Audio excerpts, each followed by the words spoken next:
एक बार की बात है, एक राजा ने अपने 3 सबसे अच्छे मंत्रियों की परीक्षा लेनी चाहिए। उसने अपने तीनों मंत्रियों को बुलाया और कहा कि मैं आप लोगों को 2 काम दूंगा और जो उन दोनों कामों को पूरा कर लेगा उसे कीमती इनाम दिया जाएगा।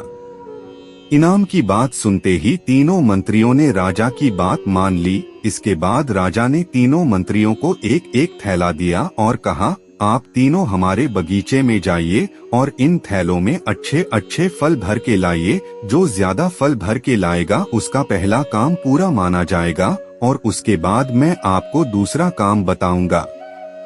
राजा की बात मानकर तीनों मंत्री बगीचे में चले गए और फल जमा करने लगे।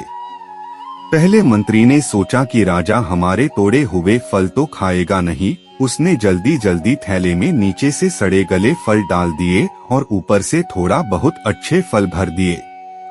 दूसरे मंत्री ने सोचा कि राजा के लिए अच्छे फल भरने चाहिए, क्या पता राजा किसी को ये फल भेंट करे। उसने बारी बारी से अच्छे फल तोड़ने शुरू किए और थैले में जमा कर लिए, लेकिन अच्छे फल ढूंढने के चक्कर में उसका थैला पूरा नहीं भर पाया।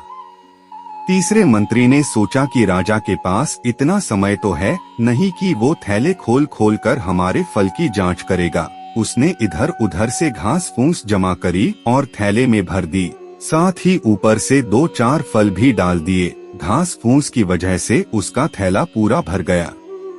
अगली सुबह वो तीनों दरबार में पहुँचे। राजा ने तीनों के थैले बाहर से ही देखे, अंदर क्या है उसने पूछा भी नहीं। अब राजा ने उन्हें दूसरा काम देते हुए बोला, आप सभी को 15 दिनों के लिए दूर जेल में बंद किया जाएगा। वो 15 दिन आपको इन फलों के सहारे ही निकालने हैं और जो सही सलामत आएगा वो ये परीक्षा जीत जाएगा। तीनों को अलग अलग जेल में रखा गया।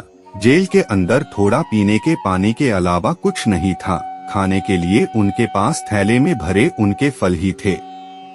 पहला मंत्री जिसने ऊपर से अच्छे फल भरे थे और नीचे से सड़े, वो कुछ दिन तक अच्छे फल खाते रहा और आराम से दिन निकालता गया। लेकिन बाद में जब उसे सड़े फल खाने पड़े तो वो बहुत बीमार हो गया। दूसरा मंत्री जिसके थैले में कम और अच्छे फल थे, वो थोड़ा थोड़ा करके फल खाता गया और उसने सही सलामत अपने दिन निकाल लिए। तीसरा मंत्री जिसके पास कुछ ही अच्छे फल थे और बाकी घास फूस, वो कुछ ही दिन तक जिंदा रहा और भूख की वजह से मर गया। 15 दिन बाद राजा अपने सैनिकों के साथ वापस आया। दूसरे मंत्री ने अपनी परीक्षा पास कर ली थी और इसे उचित इनाम दे दिया गया। यह कहानी से आपको क्या सीख मिलती है, कमेंट करके बताइए और चैनल को सब्सक्राइब जरूर करें। धन्यवाद।